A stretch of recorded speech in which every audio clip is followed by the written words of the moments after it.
everybody, I hope all of you are doing good. I am Deepika from Learno Hub, एक ऐसा free learning platform जहां पर आप पढ़ सकते हो physics, chemistry, maths, biology and SST absolutely for free only at learnohub.com.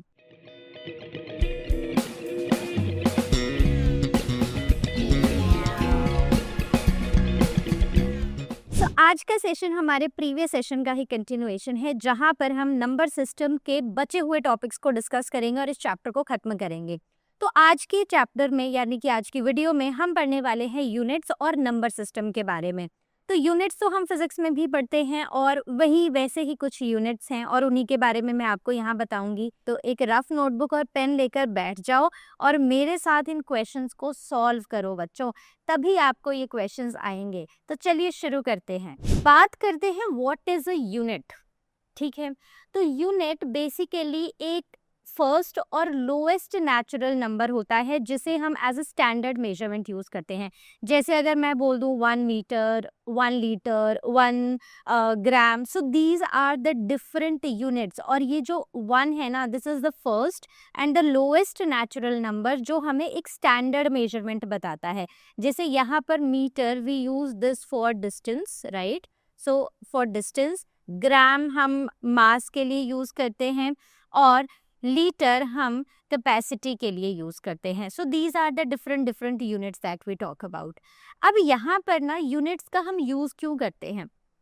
अब मान लो आप यहाँ पर हो और मैं बोलूँ कि मुझे ना ये जो आधी आमी जो से क्यूबिट है, मुझे इतना एक रस्सी का टुकड़ा चाहिए, राइट? एक रोप का पीस चाहिए। तो मेरा ये लेंथ, आपकी ये लेंथ और किसी और की ये जो लेंथ है ये डिफरेंट हो सकती है। तो कोई एक स्टैंडर्ड मेजरमेंट नहीं है ना? तो हमेशा मेजरमेंट बदलती रहेगी depending on person, depending on place, depending on various other things, right? तो इसीलिए हम ये चाहते हैं कि हम चाहे इंडिया में हो, चाहे ऑस्ट्रेलिया चले जाएं, चाहे यूरोप की किसी कंट्री में चले जाएं, तो वो ये जो स्टैंडर्ड यूनिट है, ये जो यूनिट्स है ना, ये स्टैंडर्ड रहें। तो ऐसा ना हो कि यहाँ 1 लीटर दूध और वहाँ का 1 लीटर दूध अलग हो। तो ये यूनिट स्टैंडर्ड रहने चाहिए, फिक्स्ड रहने चाहिए। ये जो स्टैंडर्ड्स है ना, ये फिक्स्ड रहने चाहिए। तो इसीलिए हमने यूनिट्स बनाए हैं। इसमें हमारे अलग अलग यूनिट्स है। जैसे मीटर है तो हम स्मॉल m लिखते हैं, ग्राम के लिए स्मॉल g लिखते हैं और लीटर के लिए l लिखते हैं। So these are the different units. और आपको यहाँ पर एक बड़ी ही इंपॉर्टेंट चीज़ बच्चों ध्यान रखनी है, वो ये कि हम सिंबल कैसे लिख रहे हैं और किसका क्या सिंबल है। ठीक है, अब जो स्टैंडर्ड यूनिट्स है ना, जैसे कि for length it is like distance लिखा था मैंने, but it is actually length. It is metre, mass के लिए ग्राम, कैपेसिटी के लिए litre. So these are called as the base units, right? ये हमें एक रेफरेंस पॉइंट सर्व करते हैं। अब मान लो आपकी मम्मी ने बोला कि जाओ दूध लेकर आओ, आप भी चले गए दूध लेने। अब शॉपकीपर ने पूछा कि कितना दूध चाहिए, तो आपने कहा कि 1 कप दूध दे दो। आप 1 कप दूध ले आए, ठीक है।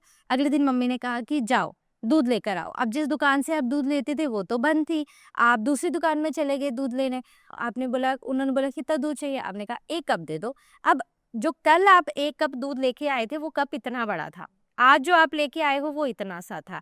तो ये मेजरमेंट का डिफरेंस नहीं हुआ। दोनों के लिए मान लो आपने 30 रुपीज पे किए, लेकिन ये मेजरमेंट में डिफरेंस नहीं हुआ, मतलब ये क्वांटिटी में डिफरेंस नहीं हुआ। तो इसीलिए किसी भी चीज़ को अगर हमें मेजर करना है तो हमें एक स्टैंडर्ड यूनिट से करना है। जैसे अगर आप दूध लेने गए हो तो 1 लीटर दूध चाहिए। अब चाहे आप यहाँ पर हो, ठीक है, मान लो आप बैंगलोर में रहते हो या फिर आप दिल्ली में रहते हो या आप ऑस्ट्रेलिया में रहते हो, ये जो 1 लीटर है ना, ये 1 लीटर ही रहेगा, ये कम या ज़्यादा नहीं होगा, राइट? तो हर किसी के हिसाब से ये मेजरमेंट्स बदल सकती हैं। इसीलिए हमने कुछ फिक्स्ड मेजरमेंट्स रखी हैं जिससे हमारी जो क्वांटिटीज़ हैं वो फिक्स्ड रहें, राइट? जैसे 1 लीटर है वो throughout the world 1 litre ही रहेगा, वो चेंज नहीं होने वाला है। उसमें कहीं 1 लीटर में कम दूध और 1 लीटर में ज़्यादा दूध, ऐसा कुछ नहीं होगा। So there are some smaller some bigger units. Smaller units यानी कि जो ना 1 मीटर से छोटे हैं। जैसे कि यहाँ पर सबसे पहला आता है हमारा मिलीलीटर। सो मिली, तो milli is m, small m millimetre, ठीक है, सॉरी लीटर नहीं, हम लेंथ की बात कर रहे हैं, सो इट इज मिलीमीटर, तो इसे mm लिखते हैं. How much is millimetre? It is 1/1000 metre. Centimetre, so it is written as cm and it is 1/100 meter. Then decimeter, it is 1/10 meter. बात क्लियर है? तो these are the smaller unit जो 1 metre से छोटे हैं. तो याद रखो बच्चों, यहाँ पर एक चीज इंपॉर्टेंट है, वो ये है कि जब भी मिली होगा तो मिली में आप 1/1000 कर दोगे, सेंटी होगा 1/100 कर दोगे, मतलब मीटर से छोटा, तो 1/100 मीटर हो जाएगा. और अगर वो डेसी है तो 1/10 मीटर होगा. तो ये ना, ये स्टैंडर्ड ही रहता है, ठीक है. तो milli 1/1000, centi 1/100 and deci 1/10. Correct. So क्यों स्मॉलर यूनिट्स एग्जिस्ट करते हैं? So that we can precisely measure the things. अब मान लो कि मेरे पास एक बुक है, राइट, तो उस बुक के अगर पेज की थिकनेस कितनी है, अगर मुझे ये मेजर करना है ना, तो मैं कोई बड़े बड़े यूनिट्स, किलोमीटर, मीटर में तो नहीं कर सकती, वो बहुत छोटी है थिकनेस. तो उसके लिए ना मुझे छोटा सा यूनिट चाहिए उसे मेजर करने को. अब मैं अगर आपको बोलूं कि आप मुझे बताओ यहाँ से आपके घर से स्कूल का डिस्टेंस कितना है ना, तो आप किलोमीटर्स में ही बताओगे, वो सेंटीमीटर्स में नहीं बता सकते, क्योंकि सेंटीमीटर्स में तो वो बहुत लंबा हो जाएगा. तो इसीलिए हर आपको क्या मेजर करना है उसके हिसाब से हम छोटा या बड़ा यूनिट लेते हैं. Example, the length of the pencil, हम मीटर में तो नहीं करेंगे, हमें सेंटीमीटर ही चाहिए. सो स्मॉलर यूनिट्स होते हैं, अगर हम मीटर में है और अगर हम मीटर से छोटा यूनिट बना रहे हैं तो हम हमेशा डिवाइड करेंगे. अगर हम मीटर से बड़ा यूनिट बना रहे हैं तो हम मल्टीप्लाई करेंगे. क्लियर हो गई बात?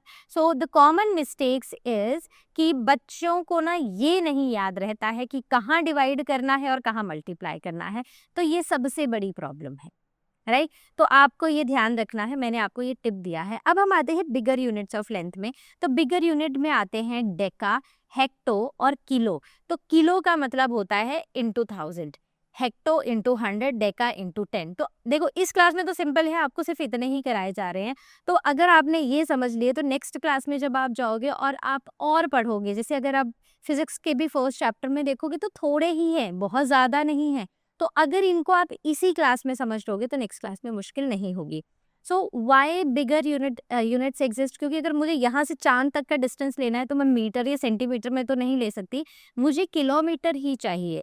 तो इसलिए बड़े यूनिट्स एग्जिस्ट करते हैं. एग्जाम्पल, अगर मुझे 2 सिटीज़ के बीच का भी डिस्टेंस लेना है तो भी मुझे बड़ा यूनिट चाहिए. क्लियर है बात? तो अभी तक अगर आपको कोई डाउट हो, ask it on ask question section और you can book your class with learn hub Swayam. आगे चलते हैं. Now talking about the unit of mass. अब मास के लिए हम ग्राम यूज करते हैं. अब ग्राम का जो छोटा है that is milligram, centigram, decigram, right. तो milli is 1/1000, centi is 1/100, right, and deci is 1/10. Bigger units में जाएं तो डेका, हेक्टो और किलो. तो deca is into 10, hecto is into 100 and kilo is into 1000. Correct. तो बस ऐसे ही हमें इनको याद रखना है और साथ ही साथ बहुत सारे क्वेश्चंस सॉल्व करने हैं, क्योंकि क्वेश्चन सॉल्व करने से हमें ये आइडिया लगता है कि जो कॉन्सेप्ट हमने पढ़ा है क्या वो हमें क्लियर हुआ है या नहीं हुआ है. इसके लिए आपको क्वेश्चन सॉल्व करने पड़ेंगे बच्चों, कोई एक्सक्यूज नहीं चलेगा इसमें. So the tip is when we multiply, okay, always multiply when converting from KG to gram, right. अब जैसे मान लो यहाँ पर है 109 kg. अब मुझे इसे ग्राम्स में करना है, तो केजी तो मैंने इजीली ये लिख दिया, लेकिन जब मुझे इसको ग्राम्स में करना है तो मैं इसको 1000 से करूँगा. तो आंसर आएगा 109,000 ग्राम, राइट. तो I hope this is clear. आगे बढ़ते हैं. Now the unit of capacity. अब कैपेसिटी क्या होता है, यानी कि हम स्टैंडर्ड यूनिट ले रहे हैं लीटर, ठीक है. इसका जो कैपेसिटी का स्टैंडर्ड यूनिट है दैट इज लीटर. की दूध 1 लीटर, दही 1 लीटर, पानी 1 लीटर. तो litre is the standard unit. तो अब यहाँ पर मिलीलीटर, सेंटी, डेसी एग्जैक्टली वैसा ही है जैसे पहले था. और बिगर है डेका, हेक्टो और kilo. Now the tip is 1 ml is very small, 1 liter is medium and 1 kiloliter is very large. तो डिपेंडिंग ऑन हम किस चीज़ को मेजर करें. जैसे अगर आपको याद हो, जब छोटे छोटे बच्चों को जब दवाइयाँ दी जाती हैं तो जो उनके सिरप वाली बॉटल होती है ना, उसके ऊपर एक छोटी सी कैप आती है वाइट कलर की जिसमें मेजरमेंट्स लिखी होती हैं. तो ये जो मेजरमेंट्स होती हैं, अब हम उनको कोई लीटर में दवाई तो पिलाने से रहे, हम उनको दवाई पिला रहे हैं किसमें, हम उनको दवाई सिर्फ मिलीलीटर में पिला रहे हैं. तो उसके लिए हमें छोटा यूनिट ही चाहिए. तो इसीलिए हम डिपेंडिंग ऑन हम क्या मेजर कर रहे हैं, हम उस हिसाब से अपना यूनिट डिसाइड कर लेते हैं, छोटा या बड़ा. अब आते हैं यूनिट के टेबल पर. अब यहाँ पर अगर आप देखो तो जहाँ पर भी किलो होगा, it is the largest as of now that we are discussing. So it is 1000 which is the largest. Hecto means 100, deca means 10, right. और यूनिट जो है, यूनिट का मतलब होता है 1, यानी कि 1 मीटर, 1 ग्राम, 1 लीटर. अब आते हैं छोटे यूनिट्स पर. तो ये हैं हमारे बिग वाले यूनिट्स, राइट, यहाँ तक, ये वाले नहीं. और ये हैं हमारे स्मॉल वाले यूनिट्स. सो डेसी 1/10, सेंटी 1/100, मिली 1/1000. तो ये हमारा स्मॉलेस्ट यूनिट है. अब बच्चों इसको ना थोड़ा सा याद रखो. कई बार ऐसा होता है कि हम ना भूल जाते हैं कि कौन सा छोटा है कौन सा बड़ा है. तो हम क्या करेंगे, हम यहाँ पर एक न्यूमोनिक लिखेंगे. मैं इस न्यूमोनिक को रेड कलर में लिखती हूँ और आप इस न्यूमोनिक को याद रखना. So it starts with the सबसे बड़ा unit, that is kilo. So king Henry died unusually drinking chocolate milk. ठीक है. तो KHDUDCM बस यही है यहाँ पर सारे. अगर आप चेक कर लो तो ये याद रखना है, हम बड़े से छोटे यूनिट की तरफ जा रहे हैं. अब आते हैं हम एब्स्ट्रैक्ट और कॉन्क्रीट नंबर्स पर. Okay, so there are these two terms, abstract and concrete. Abstract का मतलब होता है एक ऐसा नंबर, एब्स्ट्रैक्ट नंबर एक ऐसा नंबर जिसके पास कोई यूनिट्स ना हो, जैसे 1 2 3 4 5 6 7 8 9 10. कॉन्क्रीट होता है जिसके पास यूनिट्स हों. तो एग्जाम्पल जैसे कि 5 6 7, ये सब just numbers हैं, right? Abstract number is just a number, whereas concrete numbers have some units. So concrete numbers meaningful होते हैं और इनके meaningful measurements होते हैं. Common mistakes क्या होते हैं कि हम units भूल जाते हैं, right? So forgetting units is the common mistake. Now coming on to the concept of operation of the large numbers. So operations में हम क्या करेंगे, हम एडिशन और सब्ट्रैक्शन पे आज फोकस कर, मतलब हमने ऑलरेडी किया है. तो आज हम कुछ बड़े बड़े ऑपरेशंस करेंगे, मतलब ऑपरेशंस करेंगे ऑन बिग बिग नंबर्स. जैसे कि स्टार्टिंग विद द एडिशन. अब एडिशन में अगर आप देखो, so these are the two numbers given to us, right. ये लैक्स में हैं दोनों, लेकिन अभी नेक्स्ट चैप्टर में ना मैं आपको इनको रीड करना सिखाऊंगी as per Indian and the international system. तो सबसे पहला मेरा क्या काम है, अगर मुझे दो नंबर्स दिए गए हैं तो मेरा पहला काम है कि मैं इनको वर्टिकली लिख दूं. तो ये मैंने क्या किया, ये मैंने इन नंबर्स को वर्टिकली लिख दिया. ठीक है. अब यहाँ पर जो मुझे साइन चाहिए, मतलब जो भी मुझे ऐड, सब्ट्रैक्ट, मल्टीप्लाई, डिवाइड जो करना है वो मैंने यहाँ पर लिखना है. तो यूजुअली मल्टीप्लिकेशन, सब्ट्रैक्शन और एडिशन में हम ऐसे लिखेंगे. अब हम इन्हें कॉलम वाइज ऐड करेंगे. जैसे 9 + 9 इज 18, 1 यहाँ पर कैरी हो गया. देन ये हो गया 12, 1 अगेन कैरी, 8 9, ये 8 9 और 7. So this is the number that we have got. क्यों वर्टिकल मेथड वर्क करता है, क्योंकि हम इसको ना प्रॉपरली वैल्यू, प्लेस वैल्यू के अकॉर्डिंग अलाइन कर देते हैं. अलाइन करने से क्या होता है, अलाइन करने से ये जो हमारी वैल्यूज़ हैं ये इजीली ऐड हो जाती हैं और हमारी मिस्टेक्स नहीं होती हैं. सो यहाँ पर अगर आप देखो, so always right the numbers in the correct place value, ये आपको याद रखना है. मतलब अगर आपको ऐसा लगता है कि यहाँ भी गड़बड़ हो सकती है, तो डिपेंडिंग ऑन हमारे पास कितने नंबर हैं वैसे बॉक्सेस बना के कर लो. ठीक है, ऐसे बॉक्सेस बना के कर लो, तो इससे भी आपका आंसर आ जाएगा. जैसे इसमें एक कम है तो डिपेंडिंग ऑन कितने डिजिट्स हैं एक नंबर में, उसके हिसाब से आप बना लो. अब आगे चलते हैं. Now talking about subtraction. तो सब्ट्रैक्शन में भी हम सेम ही करेंगे.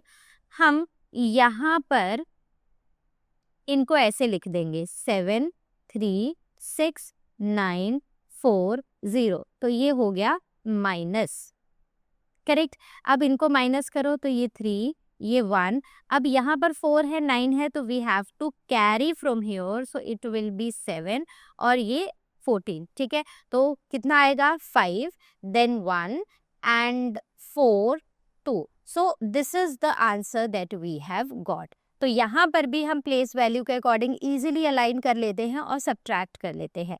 कमिंग ऑन टू मल्टीप्लिकेशन, तो मल्टीप्लिकेशन में भी हम कुछ ऐसा ही करते हैं, 6 to 7 and 3 to 7, right? So 7 sevens are 49, then 4, 7 twos are 14, then 15, 16, 17, 18, 8, ये 1, ठीक है, ये सब कैरी किए हुए नंबर्स हैं।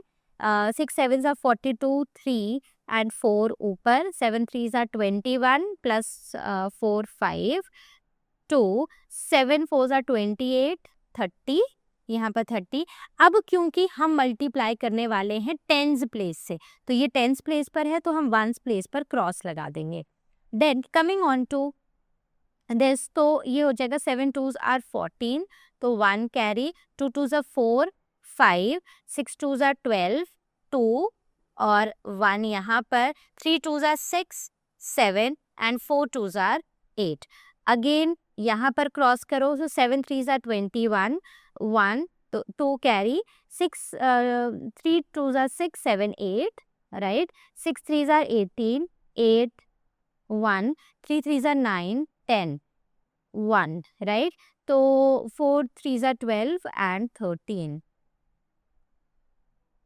9 2 1, 5 8 9 10, 0 1, then 10 16, then 16 again, then okay 4 12, okay, then 4 and 1, so it comes out to be this, right? तो आंसर जो है that is 266029, so this is our answer। अब यहाँ पर बच्चों क्योंकि अब बड़े नंबर्स में हम आ गए हैं, तो यहाँ पर गलती क्या हो जाती है हमसे, वो ये है कि जो हम कैरी कर रहे हैं, अब मान लो 42 आया तो आपने 4 नीचे करके 2 ऊपर लिख दिया, नहीं, पहले अगर आपको डाउट रहता है तो पहले 42 लिखो, 2 नंबर नीचे आएगा, 4 नंबर कैरी होगा, और जो नंबर कैरी जहां पर हुआ है आपको वो नंबर वहां पर लिख के मल्टीप्लिकेशन के बाद ऐड करना है। क्लियर है बात? तो ये सारी चीजें ना आपको ध्यान से, ये क्वेश्चंस बच्चों तभी आएंगे जब आप प्रैक्टिस करोगे। अब आते हैं डिवीजन पर, तो डिवीजन में हम क्या करते हैं, हम लॉन्ग डिवीजन मेथड का यूज करते हैं। तो हमने यहाँ पर लिख लिया डिविडेंड, यहाँ पर हमने लिख लिया डिवाइजर, राइट।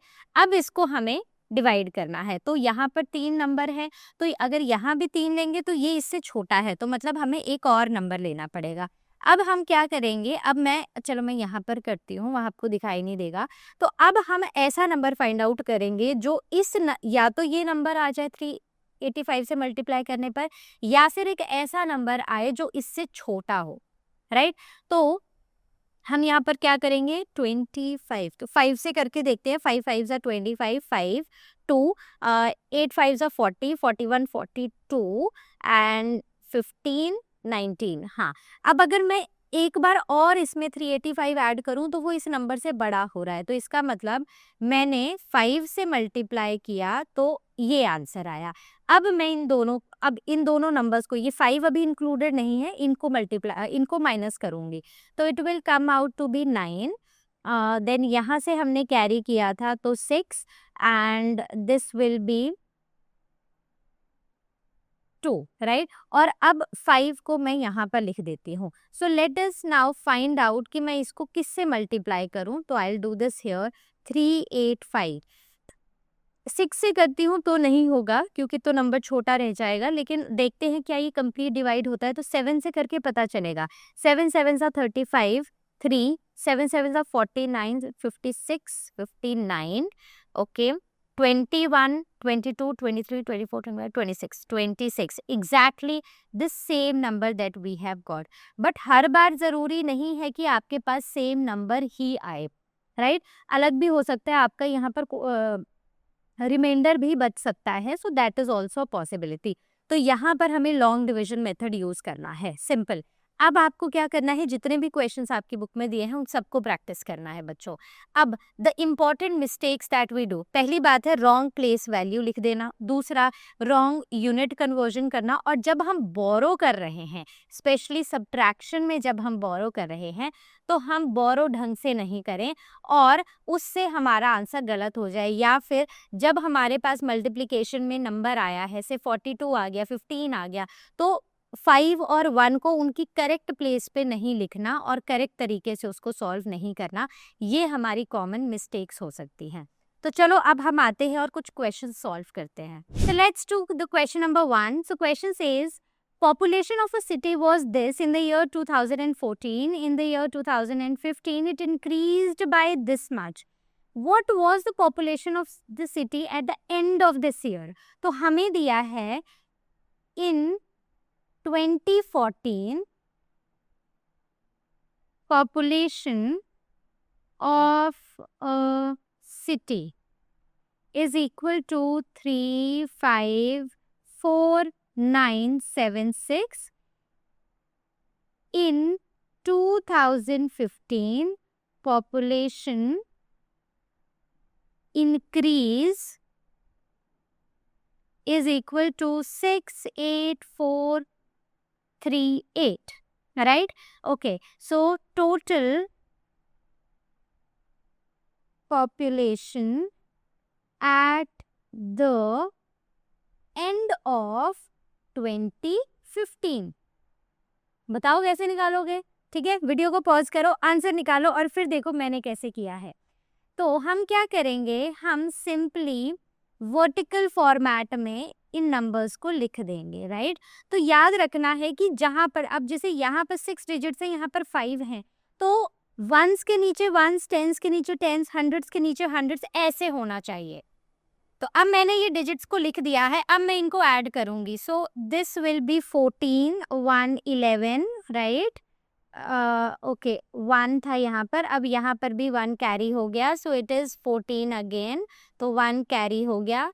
अब आया 12, 13, 3, 1 कैरी, देन 12, 1 कैरी एंड 4। तो आंसर क्या आया? This is the total population at the end of the year 2015। Clear है? आगे चलते हैं। A is equal to this, B is equal to this, which is greater and by how much? तो हमें बोला है कि ये A है, ये B है, A और B में से कौन सा बड़ा है और कितना बड़ा है। तो सीधी सी बात है, हमने पढ़ा है जब हम नंबर्स को कंपेयर कर रहे हैं, the first step is to count the number of digits. अब हम क्या करेंगे, अब हम स्टार्ट करेंगे from the highest place value. Highest place value में देखो तो 7 है और 8 है, यानी कि 8 बड़ा है, तो इसका मतलब कि B is greater than A। Clear है? अब पूछा है बाय हाउ मच, कैसे निकालेंगे? कौन सा नंबर बड़ा है और वो दूसरे से कितना बड़ा है? कितना बड़ा है के लिए हमें सब्ट्रैक्ट करना पड़ेगा। सो B is कितना बड़ा है, तो व्हाट वी विल डू, हम यहाँ पर, अच्छा एक और चीज, आप ना जस्ट स्किप कॉमास, है ना? तो जब हम इन्हें वर्टिकल फॉर्मेट में लिख रहे हैं तो कॉमास लगाना रहने दो, कई बार आप उससे कंफ्यूज हो सकते हो, बट जब डिजिट्स लिख रहे हो तो उनको ध्यान से लिखना। So these are the numbers which are given to us. तो अब अगर हम इनको सब्ट्रैक्ट करें, सो दिस विल बी 10, यहाँ से कैरी होगा, इट विल बी 7, ये 10 होके ये 9 हो जाएगा और फिर यहाँ को 1 कैरी होगा, सो इट इज 7, देन 5, बस, right? So B is 537100 greater than A। Clear हो गया? आगे बढ़ते हैं। Now talking about a cricket player has scored this runs so far in the test matches. He wishes to complete 10,000 runs. How many more runs does he need? सीधी सी बात है, एक score है जो वो कर चुका है, एक नंबर है जो वो स्कोर कर चुका है, उसको उससे ज्यादा स्कोर करना है। So number of runs scored. कितने हैं? So it is 7849. Number of runs, like we can write target runs, right? तो जो उसका target है, so that is 10,000, right? So number of more runs needed कितना होगा? So it will be 10,000 and 7849 से हम इसको माइनस कर देंगे. So it will be, यहाँ से कैरी कैरी होता रहेगा. So it will be 10, ये 9 9 और ये भी 9 रह जाएगा. It will, ये खत्म. Okay, so it is 1 5 and 1, yes, and 2. So he needs 2151 more runs. ठीक है, तो ये हमारा आंसर आ जाएगा. क्लियर है? तो सिंपल है ना, मतलब बेसिकली क्या है कि आपको क्वेश्चन को पढ़ना है और क्वेश्चन को पढ़ के आपको ये समझना है कि हमें दिया क्या है और हमें निकालना क्या है. बस सिंपल सा है ना. चलो आगे देखते हैं. So now I will read this question for you. मैं आपको थोड़ा सा इसको समझाऊंगी, then you pause the video और उसके बाद आप क्वेश्चन सॉल्व करो, फिर वापस आके देखो कि मैंने कैसे किया है, तो प्ले करके फिर वो चेक करना. Find the difference between the largest and the smallest 5-digit numbers that can be formed using digit 5, 1, 6, 3, 2 without repeating any digit. पहली चीज है without repetition. हम इन digits को repeat नहीं कर सकते. हमें सबसे पहले यहाँ पर largest और smallest 5-digit number निकालना है. ठीक है, सिंपल है ना, वो तो हमें पता ही है. और फिर उनके बीच का डिफरेंस निकालना है. तो अब आपको क्या करना है, आपको वीडियो को पॉज करके इस क्वेश्चन को सॉल्व करना है और फिर बाद में प्ले करके देखना है मैंने कैसे सॉल्व किया. Write the statements as well. मैंने एक बड़ी ही कॉमन मिस्टेक बच्चों में, एक बहुत ही कॉमन मिस्टेक नहीं बोलूँगी, बट एक बहुत ही कॉमन प्रॉब्लम देखी है कि पता है कि कैसे करना है, आंसर भी सही निकाल लेंगे, लेकिन जब बारी आएगी स्टेटमेंट लिखने की तो नहीं आएगी वो लिखने. ठीक है, टूटी फूटी ही लिख दो, बट लिखो. As you keep on writing it आपको प्रैक्टिस हो जाएगी कि कैसे लिखना है. ये प्रॉब्लम मैंने अपने बच्चे में खुद नोटिस की है कि आंसर सही है, बस स्टेटमेंट नहीं लिखनी है. कई बार आलस में नहीं लिखनी है कि कौन लिखे, है ना, सीधा आंसर दे दो. तो नहीं बच्चों, स्टेटमेंट इज इम्पॉर्टेंट. तो pause the video and do the question. Okay, so here the largest possible number, तो हम क्या करेंगे, इन डिजिट्स को कैसे लिखेंगे, डिसेंडिंग ऑर्डर में. तो सबसे बड़ा है 6, then 5, 3, 2, 1. So this is the largest number possible. Coming on to the smallest possible number, so it is equal to, अब इन्हें ascending order में लिख दो. So this is the smallest number possible. So find the difference between the largest and smallest 5-digit number that can be formed using these digits without repetition. तो हमने सारा solve कर लिया, हमें अब बोला है डिफरेंस निकालना. So difference between largest and smallest number is equal to 6, 5, 3, 2, 1, 1, 2, 3, 5, 6. तो ये है, राइट. तो अब यहाँ से कैरी कर लेंगे 1, क्योंकि ये नंबर नीचे नंबर बड़ा है ऊपर छोटा है. 1 कैरी किया तो ये हो गया 11. तो कितना आया 5. ये हो गया 1. अगेन अब हमें यहाँ से कैरी करना पड़ेगा, तो इट विल बी 11, तो आएगा 6. ये हो गया था 2, यहाँ से कैरी किया तो ये हो गया 12. So it came out to be okay, so 9, right. और अब ये बच गया था 4 हमारा, तो it is 2 and 5. So this is the difference between these two numbers. Clear है. आप इसको चेक भी कर सकते हो बच्चों, इसको चेक करना बड़ा ही इजी है.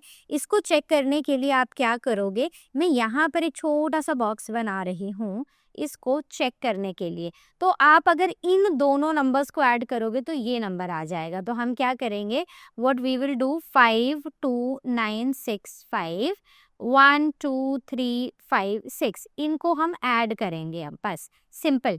तो 11, 1, 1, 11, 12, 1, 315 and 6, so 65312 is the answer. तो आप इसका मतलब है कि आपका आंसर सही है. तो आपने क्या आंसर निकाला था? यही निकाला था. क्या स्टेटमेंट्स टूटी फूटी ही सही लेकिन लिख पाए कि नहीं लिख पाए? तो बच्चों जैसे हमें क्वेश्चंस प्रैक्टिस से आते हैं वैसे ही हमें स्टेटमेंट्स भी प्रैक्टिस से ही आती हैं. तो ध्यान रखो कि जब भी क्वेश्चन करो स्टेटमेंट लिखो. ठीक है, चलो नेक्स्ट क्वेश्चन मैं पढ़ती हूँ आपके लिए. A man has this much of rupees with him. He placed an order for purchasing 80 articles at this each, right? How much money will remain with him after the purchase? यानी कि उसके पास इतने पैसे हैं, उसने 80 आर्टिकल्स खरीदे जिसकी हर article की प्राइस 125 थी. तो ये सारा खर्चा करने के बाद उसके पास कितने पैसे बचे हमें ये निकालना है, राइट? तो अब आपको क्या करना है, आपको निकालना पड़ेगा कि 80 आर्टिकल जिनकी प्राइस इतना है, पर पीस का प्राइस इतना है, तो टोटल उसने कितने पैसे खर्चे और जो भी आएगा तो this minus that number and that's it, right? Now pause the video, write the statements and do the answer. So I'll do it for you. First of all, total money is equal to 157,184, right? This is the total money. Now coming on to price of one article, that is rupees 125. Total number of articles कितने हैं? 80, right? Now total price of 80 articles. So it is equal to 125 into 80. तो निकालो कितना आएगा, तो 0 से multiply करेंगे तो 0 ही आएगा, राइट?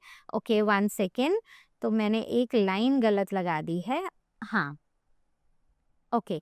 तो नाउ नेक्स्ट इज, अब क्योंकि अब हम 10th प्लेस से मल्टीप्लाई कर रहे हैं तो यहाँ पर एक क्रॉस लगाएंगे. 8 5s are 40, 4 कैरी हो गया, 8 2s are 16 प्लस 4 20, 0 2 कैरी हो गया, 8 1s are 8 एंड 10. तो यानी कि this is the total, right? तो इतने टोटल पैसे लगे 80 आर्टिकल्स को खरीदने के लिए, जिसका मतलब है कि 10,000 रुपए लगे. अब बच्चों लास्ट स्टेप सेज कि कितने पैसे उसके पास बचे. तो टोटल अमाउंट वाज दिस, और जो उसने परचेज किया टोटल वो 10,000 का था. सो द अमाउंट, और you can say money remaining after purchase, so it is equal to 157,184, और इसमें से हमें 10,000 को सब्ट्रैक्ट कर देना है. सो 481741. सो this is the amount remaining with him, correct? तो आपका क्या आंसर आया था? यही आया था. क्या आपको कहीं पर प्रॉब्लम आई थी? तो आज क्वेश्चन सेक्शन पर पूछनी है या फिर लर्नो हब स्वयं में क्लास को बुक कर लेना है. आगे बढ़ते हैं. Talking about this, a student multiplied 8035 by 87 instead of multiplying by 78. By how much was his answer greater और lesser than the correct answer? ठीक है, पहली बात है कि मुझे ये बताओ कि आंसर ग्रेटर आएगा या लेस आएगा. देखो, उसको 78 से मल्टीप्लाई करना था, उसने 87 से कर दिया, तो सीधी सी बात है आंसर तो ग्रेटर ही आएगा. तो हमें निकालना है कि कितना ज़्यादा आया है. ओके, तो हम लिखेंगे, स्टेटमेंट लिखेंगे. So the student answer is equal to 8035 into 87. अब या तो आप यहीं पर इसको लॉन्ग डिवीजन कर लो, या फिर मैं यहाँ पर क्या कर रही हूँ, मैं आंसर निकालूंगी तो मैं ना बिल्कुल साइड में जो मेरे पास, बिल्कुल क्वेश्चन के साइड में जो मेरे पास रफ स्पेस है मैं वहाँ पर करूँगी. आपको भी याद रखना है कि जब भी आप कोई क्वेश्चन करते हो बच्चों मैथ्स में, तो अगर उसमें आपको रफ वर्क की ज़रूरत है, वो बिल्कुल साइड में लेफ्ट राइट साइड पर लाइन लगा के वहीं पर होना चाहिए, ताकि टीचर को दिखे कि हाँ आपने खुद सॉल्व किया है। तो 7 5 are 35, 3, 7 3 are 21, 24, राइट। सो 7 0 तो ये 2, and 7 7 are 49, 7 8 are 56, okay. 8 5 are 40, 4 carry, 8 3 are 24, 28, 8 8 are 64। तो उसका जो आंसर आया है वो आया है ये। तो आंसर क्या आया है बच्चे का? आंसर आया है ये। बट करेक्ट आंसर क्या होना चाहिए था?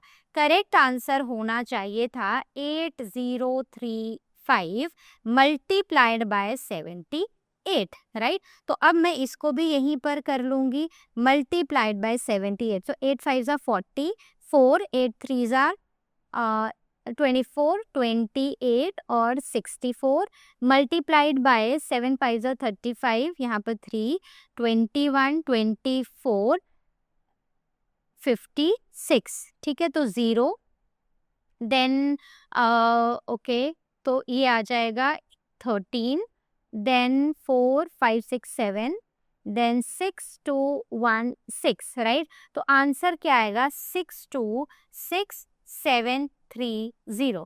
तो आंसर ये आना चाहिए था। तो दोनों में कितना डिफरेंस है, राइट। तो सीधी सी बात है कि ये नंबर बड़ा है ना। नंबर ऑफ डिजिट सेम है, लेकिन हाईएस्ट प्लेस वैल्यू भी सेम है, लेकिन सेकंड हाईएस्ट प्लेस वैल्यू में ऊपर वाला नंबर बड़ा है, राइट। तो यहाँ पर the difference between the number is 699045 minus 626730। अब ये आता है 5 1, ये आ गया 9 2 8 2, देन ये आ गया 7। सो जो उसका आंसर आया था that is 72215 greater than the answer जो आना चाहिए था। So now the question says what number must be subtracted from this to get this. So let x be subtracted from this number 1025976 to get 7763835। ठीक है। अब बच्चों एक बात जो आपको ना बहुत ही ध्यान रखनी है यहाँ पर, वो ये है कि जब आप इन नंबर्स को नीचे को कॉपी करते हो ना, तो नंबर सेम आना चाहिए, लिखना है। मतलब नंबर आपने गलत है, डिजिट्स आपने गलत नहीं लिखने। तो अब हम क्या करेंगे, अब हम इसको ऐसे लिख देंगे 59756 minus x is equal to 7763835। Clear है बात? अब हम इसको अगर रीअरेंज करेंगे तो कुछ ऐसा आएगा। सो दिस 59756, इसको ऊपर से भी टैली करते रहो, माइनस 7763835, राइट।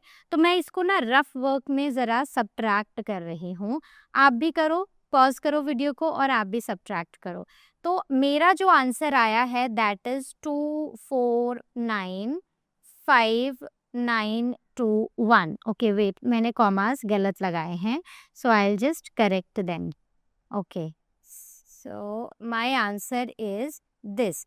अब आप इसको क्रॉस चेक कर सकते हो। क्रॉस चेक के लिए आप क्या करोगे, अगर आप 2495921 में 7763835 ऐड करते हो तो आपका आंसर ये बड़ा सा नंबर आना चाहिए। तो करके देखते हैं, 6 5 16 17 7 1 और 9, देन 5 1, देन 2 1, सो ये आ गया 10। तो आंसर ये आया है 10259 एंड दिस। तो इसका मतलब है कि ये आंसर आपका सही है। आगे बढ़ते हैं। A machine manufactures this screws per day. How many screws did it produce in 2016? Assume the machine worked all day of all years. ठीक है, तो यहाँ पर ना एक छोटा सा ट्रिक है, अगर आप वो समझ जाओ तो सबसे पहले आपको क्या निकालना है, नंबर ऑफ डेज इन 2016। अब बात ये है कि 365 बच्चे लिख देंगे, लेकिन हमें लीप ईयर भी तो चेक करना है। Since 2016 was a leap year, तो टोटल नंबर ऑफ डेज थे 366। तो यहाँ पर नंबर ऑफ स्क्रूज मैन्युफैक्चर्ड, मैं इसको शॉर्ट में लिख रही हूँ, पर डे, तो वो कितना था, दैट वाज 23875। और हमें क्वेश्चन में ही लिखा है कि हम ये एज्यूम करने वाले हैं कि पूरे 366 डेज मशीन चली है और पूरा दिन ये काम हुआ है।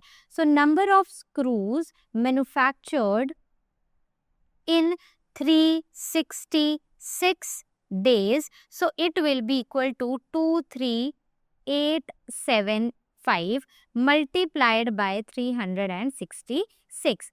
तो हमारा आंसर आया है 8738250। So these were the number of screws that were manufactured in the year 2016, assuming कि मशीन हर दिन चली है। नेक्स्ट चलते हैं, Amitabh is 1 metre 82 centimetre tall and his wife is 35 centimetre shorter than him, what is the height of his wife. तो अब अगर मुझे इसका कंपैरिजन करना है ना बच्चों, तो मुझे इस मीटर को भी सेंटीमीटर में कन्वर्ट करना पड़ेगा। सो हाइट ऑफ अमिताभ कितनी है, so it is 1 metre 82 centimetre, यानी कि 100 centimetre, 1 metre is equal to 100 centimetre plus 82 centimetre which is 182 centimetre. Now the height of his wife, so it is equal to 182 में से 35 centimetre shorter. तो basically मुझे क्या करना है, मुझे 182 माइनस 35 करना है। So it will be 5 7 okay 7 4 1, so 147 centimetre. Clear है, आगे बढ़ते हैं। In order to make a short 2 metre short, right? 2 meter 25 centimeter cloth is needed. What length of cloth is needed to make such 18 like 18 such shirts? So the length of cloth needed for one shirt, तो पहले ये निकालना है। So it is 2 metre 25 centimetre, तो 2 metre यानी कि 200 plus 25 that is 225 centimetre चाहिए। अब लेंथ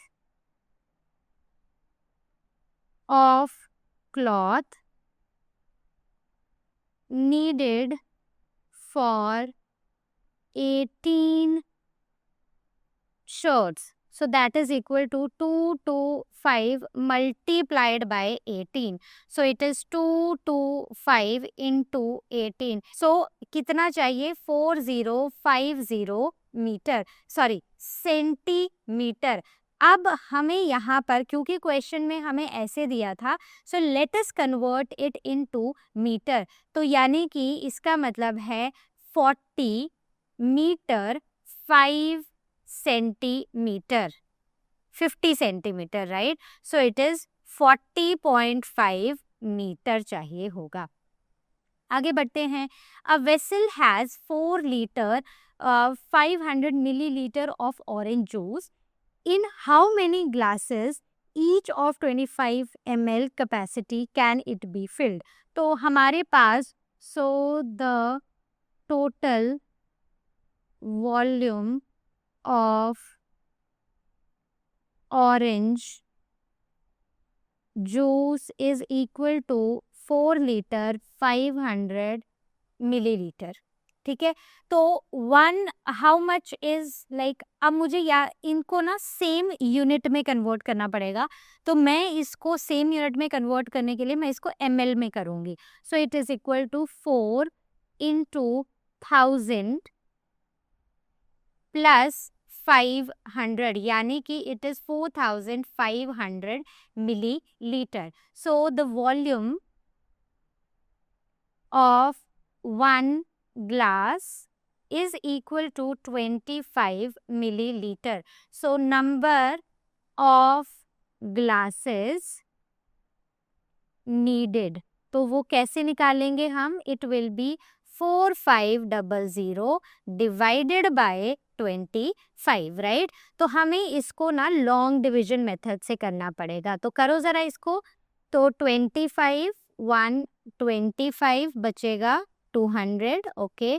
तो 8 से आ जाएगा 200 और 0 0 एज सच ऊपर चला जाएगा, राइट? तो ये एज सच ऊपर चला जाएगा।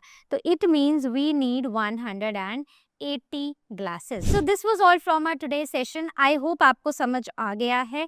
अब आपने क्या करना है, आपने बहुत सारे क्वेश्चंस को प्रैक्टिस करना है। So I see you in the next video. Till then all of you take care and as you all know, learner का मतलब फ्री है पर बेस्ट है।